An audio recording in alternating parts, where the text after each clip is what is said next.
Hello नमस्कार दोस्तों, कैसे हो सब लोग। आई होप आप सभी लोग ठीक होंगे और आप सभी लोगों के एग्ज़ाम की तैयारी बहुत अच्छी चल रही होगी। हमारा ये वीडियो रहने वाला है दिल्ली पुलिस कांस्टेबल 2025 की वैकेंसी की तैयारी करने वाले साथियों के लिए। हमने एक सीरीज शुरू की है जिसमें हम दिल्ली पुलिस कांस्टेबल 2020 और 2023 के सभी शिफ्ट के पेपर एनालाइज कर रहे हैं और जिसमें हम मेनली हमारा फोकस रहेगा जीके पर, क्योंकि जीके में बहुत सारे सब्जेक्ट हैं। तो हम उन जो सब मेन सब्जेक्ट का एनालाइज करेंगे जिनके सबसे ज़्यादा क्वेश्चन आपके एग्ज़ाम में पुटअप होते हैं और वो इम्पोर्टेंट टॉपिक जिनके सभी शिफ्ट में बार बार आपके क्वेश्चन है वो रिपीट हो रहे हैं, तो उन चीज़ों का हम एनालाइज करने वाले हैं। अब तक हमने 8 टोटल शिफ्ट देख ली है, जिसमें लगभग हमें 4 सब्जेक्ट मिली है, जैसे कि एक पॉलिटी हो गया, हिस्ट्री हो गया, इकोनॉमी हो गया और आर्ट एंड कल्चर। ये सबसे ज़्यादा ट्रेंडिंग सब्जेक्ट थे और इसके अलावा बहुत सारे हमें टॉपिक भी मिले हैं जिनसे हर शिफ्ट में बार बार एग्जाम में क्वेश्चन बन रहे थे। वो टॉपिक भी मैं आपको लास्ट में वीडियो में बता देता हूँ। और आज की वीडियो में भी हम ऐसा ही करेंगे। मैं साथ साथ में वो इंपॉर्टेंट टॉपिक है वो लिखता रहूँगा और लास्ट में वो सारे टॉपिक आपको एक बार बता दूंगा। तो दोस्तों बिना टाइम वेस्ट किए शुरू करते हैं वीडियो। दोस्तों ये रहने वाला है 16 नवंबर 2023 की जो थर्ड शिफ्ट है उसका पेपर है, जो 3 बजे से 4:30 बजे तक हुआ था। यानी आपको इसमें 90 मिनट का टाइम मिलता है। 100 टोटल आपके इसमें क्वेश्चन होते हैं और 100 मार्क्स का आपका पेपर होता है। तो हमारा जीके में पहला क्वेश्चन है, निम्नलिखित में से कौन से दो प्रमुख आंतरिक भूमि मार्ग हैं जिनके माध्यम से मौर्य काल के बाद व्यापार और वाणिज्य होता था। तो ये हो गया आपका उत्तरापथ और दक्षिणापथ। अगला है क्वेश्चन नंबर 2, किस भारतीय नृत्य में महरी नृत्य शैली होती है। तो ये होती है आपकी ओडिसी में। तो इस साथ में टॉपिक इस तरह अपने लिखो, जैसे कि पहला अपना ये क्वेश्चन हो गया मौर्य काल का, तो हर शिफ्ट में मौर्य काल का क्वेश्चन देखने को मिल रहा है और जो नृत्य वाला क्वेश्चन है वो भी हर शिफ्ट में आपको देखने को मिल रहा है। तो लास्ट में जब रिवीजन के टाइम करो ना, रिवीजन के टाइम ये टॉपिक है वो आपको बहुत ज़्यादा फ़ायदा देंगे, क्योंकि आप जो इंपॉर्टेंट टॉपिक है आपका ज़्यादा फोकस उन्हीं पे रहेगा, उन्हीं का आप बार बार रिवीजन करोगे तो उनका आपको कहीं ना कहीं बेनिफिट होगा। अगला है हमारे क्वेश्चन नंबर 3, शतरंज में उपयोग होने वाले सफ़ेद हाथियों की संख्या होती है 2। Option number 4। निम्नलिखित में से कौन सा विकल्प जंतु कोशिकाओं में नहीं पाया जाता है। तो ये हो गया आपका प्लास्टिड। तो एक बात आपको कहना चाहता हूँ कि जो भी मेरे साथी साइंस बैकग्राउंड से नहीं है तो उनको साइंस अवॉइड कर देनी चाहिए।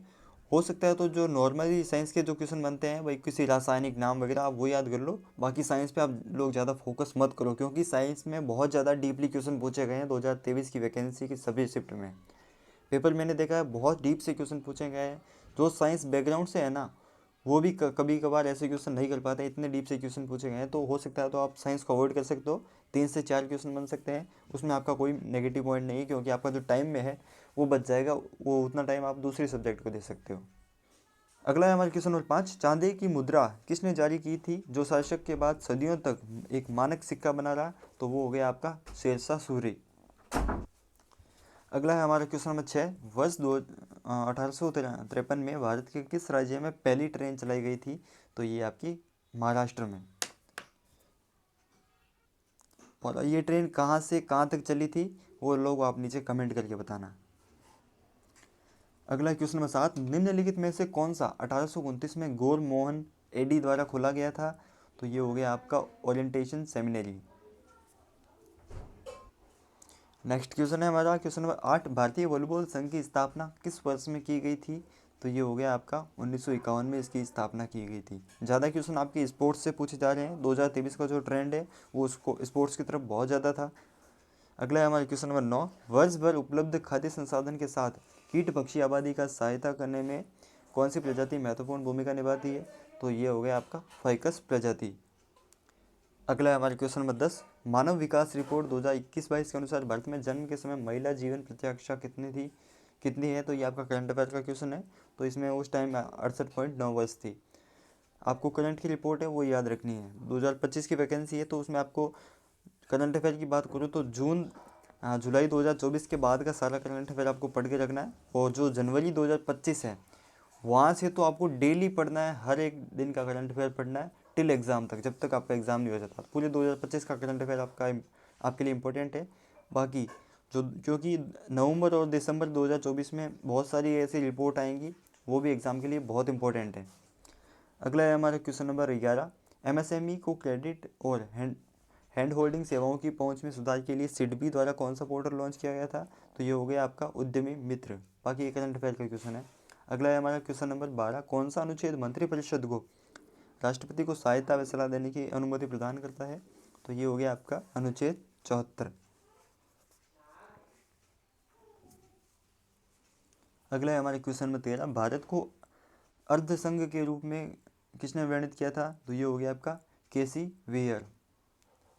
अगला है हमारे क्वेश्चन नंबर 14, बौद्ध धर्म के प्रवर्तक गौतम बुद्ध प्राचीन भारत में महाजनपद काल के दौरान निम्नलिखित में से किस गणतांत्रिक राज्य के राजकुमार थे? तो ये हो गया आपका शाक्य।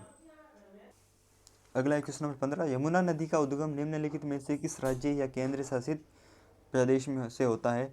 तो ये हो गया आपका उत्तराखंड। अगला है हमारा क्वेश्चन नंबर 16, सुनयना हजारीलाल ने किस शास्त्रीय नृत्य के लिए पद्मश्री प्राप्त किया था? तो ये हो गया आपका कथक के लिए। अगला है हमारा question number 17, playing it my way my autobiography निम्नलिखित क्रिकेटरों में से किसके द्वारा लिखी गई पुस्तक है? तो हर बार हर शिफ्ट में मैं आपको कहता हूँ कि जो खिलाड़ी हैं, स्पोर्ट्स पर्सन है या कोई भी फेमस पर्सन है, उसकी बायोग्राफी और ऑटोबायोग्राफी कहीं से यूट्यूब से निकाल लो, सारी याद कर लो। हर शिफ्ट में ये क्वेश्चन बन रहा है। तो इसमें हो गया आपका ऑप्शन नंबर 2 सचिन तेंदुलकर। अगला है क्वेश्चन नंबर 18, जब लावा भूमि में विकसित दरारों और विद्रोह से अपना रास्ता बनाता है तो ये जमीन के लगभग लंबवत जम जाता है। ये दीवार जैसी संरचना को विकसित करने के लिए उसी स्थिति में ठंडा हो जाता है। इस संरचना को क्या कहा जाता है? तो ये होता है आपका डाइकेस। बाकी जो 2023 की शिफ्ट है उसमें थोड़े ज्योग्राफी के क्वेश्चन है, वो थोड़े डीप से पूछे गए हैं। आप बस पेपर का जो ट्रेंड है वो एनालाइज करो, क्योंकि ये क्वेश्चन में आंसर तो दे ही रखे हैं, वो तो मैं बस साथ साथ में बोल रहा हूँ और एक एक क्वेश्चन पढ़ रहा हूँ बस। अगला है क्वेश्चन नंबर 19, निम्नलिखित में से कौन सा मंदिर होयसल स्थापत्य शैली में बनाया गया है?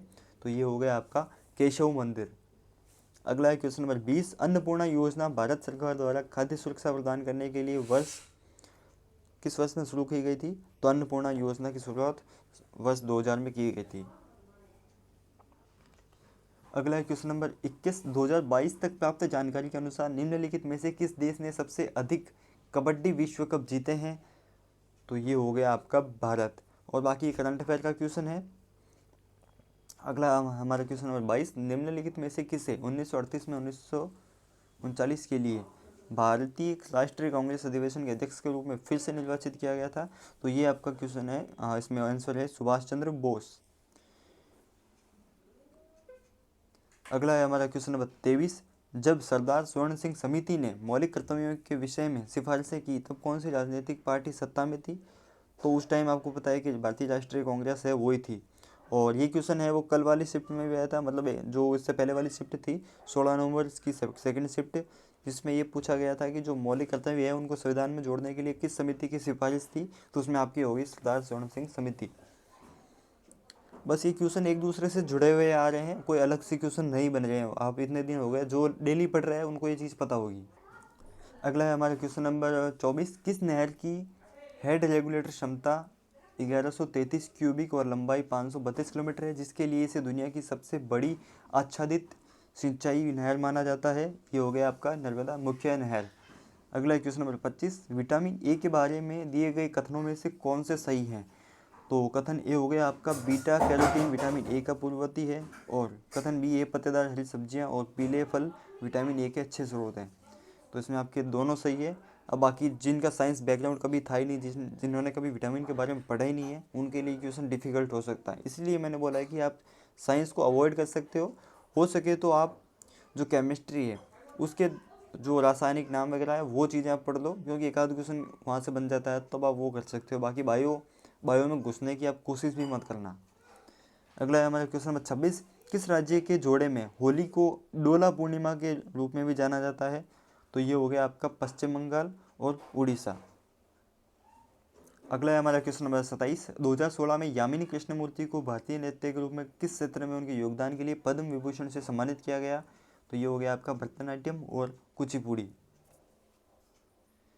अगला क्वेश्चन है क्वेश्चन नंबर 28, हरित क्रांति के दौरान किसानों द्वारा बाजारों में अधिशेष के रूप में कौन सी उपज उपलब्ध थी? तो ये हो गया आपका गेहूं और चावल। हरित क्रांति जहाँ भी शब्द आपको दिखे तो वहाँ अपने साथ में एक मतलब माइंड में एक चीज़ याद रखना, गेहूँ और चावल, इन दो से ही जुड़ा हुआ क्वेश्चन लगभग एग्जाम में पूछा जाता है। अगला क्वेश्चन नंबर 29, भारत सरकार ने कितने दिनों के लिए काम उपलब्ध कराने के लिए 20 जून 2020 को गरीब कल्याण रोजगार अभियान शुरू किया था? तो ये हो गया आपका 125 दिन। अगला है क्वेश्चन नंबर 30, सूक्ष्म वित्त क्षेत्रों के मुद्दों और चिंताओं का अध्ययन करने के लिए मालेगांव समिति का गठन किस वर्ष किया गया था? तो ये हो गया आपका सन 2000 में। अगला है हमारा क्वेश्चन नंबर 31, व्यापार मुद्दों में टैरिफ और कोटा का इस्तेमाल किसके लिए किया जाता है? तो ये हो गया आपका घरेलू कंपनियों को संरक्षित करने के लिए। अगला हमारा क्वेश्चन नंबर 32, राज्य के नीति निर्देशक सिद्धांतों के अनुच्छेद 51 में निम्नलिखित में से कौन सा शामिल है? तो ये हो गया आपका अंतर्राष्ट्रीय शांति और सुरक्षा को बढ़ावा देना, और ये जो अनुच्छेद है वो 51A है, ना कि 51 है। अगला है क्वेश्चन नंबर 33, निम्नलिखित में से कौन सा कथन दो सेक्टर मॉडल के बारे में सत्य नहीं है? तो ये हो गया आपका, इसमें आंसर दे रखा है, सरकारी क्षेत्र का एक महत्वपूर्ण भूमिका निभाता है। अगला क्वेश्चन हमारा क्वेश्चन नंबर 34, झारखंड का हुंटा नृत्य कौन से आदिवासी समूह से संबंधित है? तो ये हो गया आपका संथाल। बाकी जो संथाल है, जो वहाँ का आदिवासी समूह है, उस इससे हर बार एग्जाम में क्वेश्चन पूछा जाता है। ये झारखंड से जुड़ा हुआ है, किसी ना किसी एग्जाम में क्वेश्चन देखने को मिल ही जाता है संथाल। और इसके साथ में एक और जाति है झारखंड की, जिसके बारे में एग्जाम में बहुत ज़्यादा क्वेश्चन बनते हैं। अगला है हमारा क्वेश्चन नंबर 35, भारत में रामनवमी का त्यौहार कब मनाया जाता है? तो ये आपका है जो चैत्र मास की 9वीं तिथि को मनाया जाता है। अगला है क्वेश्चन नंबर 36, उदारीकरण के लिए निम्नलिखित में से किस विधि का उपयोग किया जा सकता है? तो ये हो गया आपका अधिकांश उद्योगों में लाइसेंसिंग अनिवार्यता को समाप्त करना।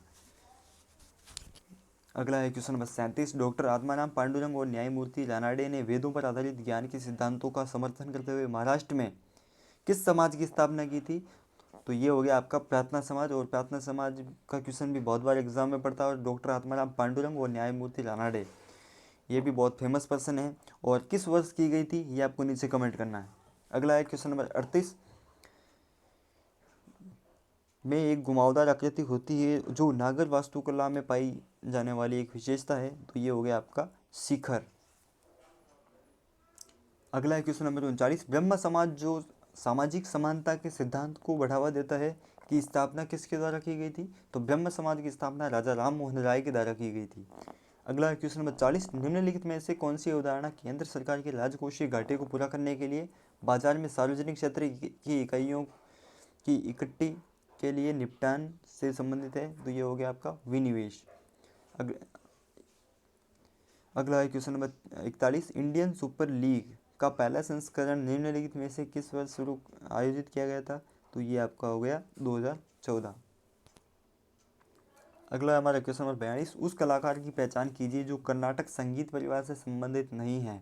तो ये हो गया आपका बेगम अख्तर, यानी जो TS विनायकरम, अरुणा साईराम, MS सुब्बुलक्ष्मी, इनका संबंध आपका कर्नाटका से है।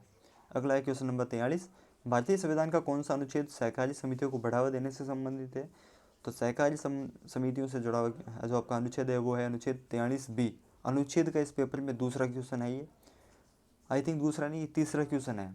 अगला है क्वेश्चन नंबर 44, भारत के किस वायसरॉय ने भारत में स्थानीय सरकारी निकाय बनाने की पहल की थी? तो लॉर्ड रिपन। अगला आपका क्वेश्चन नंबर 45, निम्नलिखित में से कौन सा अनुच्छेद भारतीय संविधान के संशोधन से संबंधित है? तो संविधान संशोधन से जुड़ा हुआ अनुच्छेद आपका है अनुच्छेद 368। तो अनुच्छेद के एक ही पेपर में 4 क्वेश्चन बने हैं, यानी जिसका भी अनुच्छेद पे अच्छी पकड़ थी और बहुत सारे अनुच्छेद उसने याद कर रखे थे, जितने भी इंपॉर्टेंट थे वो सभी अगर ढंग से याद किए होंगे इस शिफ्ट में, उस बंदे ने 4 नंबर तो अपने पक्के कर लिए। अगला क्वेश्चन नंबर 46, इम्परफेक्ट किस भारतीय क्रिकेटर की आत्मकथा है? तो संजय मांजरेकर की आत्मकथा है, और ये मैंने पहले ही बोल दिया है। स्पोर्ट्स पर्सन और जितने भी फेमस पर्सन हैं उनकी बायोग्राफी और ऑटोबायोग्राफी याद कर लो। अगला क्वेश्चन नंबर 47, उस्ताद लताफ़त हुसैन खां किस से संबंधित है? तो ये हो गया आपका आगरा घराने से। अगला क्वेश्चन नंबर 48, प्रसिद्ध कृति शिशुपाल वध के लेखक कौन थे? तो ये हो गया आपका माघ।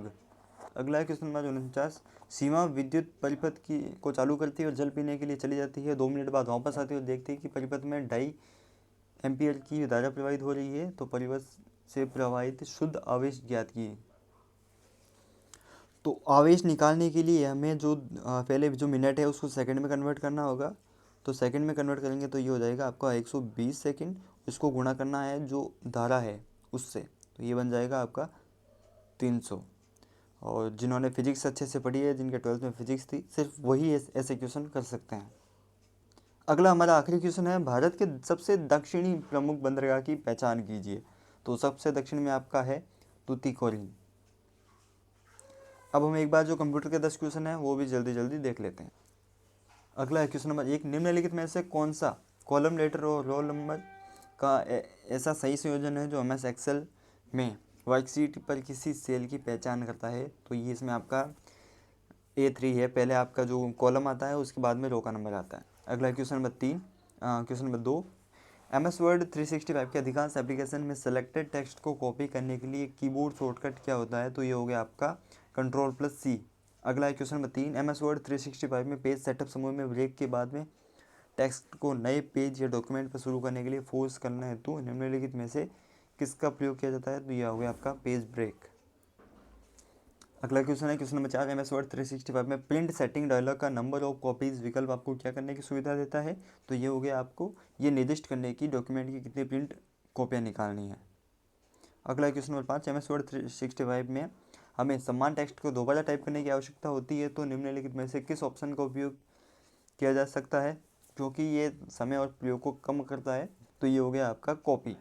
अगला क्वेश्चन नंबर 6, MS एक्सेल 365 में माइक्रोसॉफ्ट एक्सेल में निम्नलिखित में से कौन सा अलाइनमेंट विकल्प का उपयोग टेक्स्ट को सेल के बाएं और दाएं दोनों ओर अलाइन करने के लिए किया जाता है। तो जिससे एक स्पष्ट और उपयुक्त स्वरूप बनता है। तो ये हो गया आपका जस्टिफाई। वैसे आजकल क्या कि सभी लोग फ़ोन वगैरह चलाते हैं तो ईजिली वो ऐसे क्वेश्चन कर सकते हैं। अगला क्वेश्चन नंबर 7, निम्नलिखित में से कौन सा MS वर्ड 365 में एक टेक्स्ट संरेखण नहीं है। तो ये हो गया आपका अलाइन टेक्स्ट मिडिल। राइट होता है, सेंटर होता है, जस्टिफाई होता है, लेकिन मिडिल का ऐसा कोई ऑप्शन नहीं होता है। अगला क्वेश्चन नंबर 8, इंटरनेट आर्किटेक्चर के संबंध में ISF शब्द का संपूर्ण रूप क्या है। तो ये हो गया आपका इंटरनेट सर्विस प्रोवाइडर। अगला क्वेश्चन नंबर 9, MS एक्सेल 365 में सेव एज ऑप्शन आपको निम्न में से ऐसा क्या करने की सुविधा देता है जो नियमित सेव ऑप्शन नहीं देता है। तो ये हो गया आपको वर्कबुक को नए नाम या स्थान पर सेव करना। लास्ट क्वेश्चन है आपका, निम्नलिखित में से कौन सा फील्ड प्राप्तकर्ताओं को यह दर्शाता है कि संदेश किस बारे में है। तो ये हो गया आपका सब्जेक्ट। तो दोस्तों आज का पेपर यहीं ख़त्म है। तो अगर इसके अलावा आपका कोई भी पर्सनली डाउट हो तो आप लोग नीचे कमेंट कर सकते हो। और सीरीज में कितने क्वेश्चन आपको आ रहे थे और पेपर का लेवल आपको कैसा लगा वो भी नीचे आपको बताना है। जो लास्ट तक पहुँचे हैं, क्योंकि कुछ ऐसे साथी 4-5 मिनट 10 मिनट देख लिया फिर वो बोर हो गए फिर वो चले गए, तो ऐसे पढ़ाई नहीं होती है। जो लास्ट तक पहुँच गए हैं ना, तो अपना नीचे जो भी एनालाइज है वो एक बार नीचे कमेंट कर दो। मिलते हैं अगले शिफ्ट के पेपर में, तब तक के लिए गुड बाय।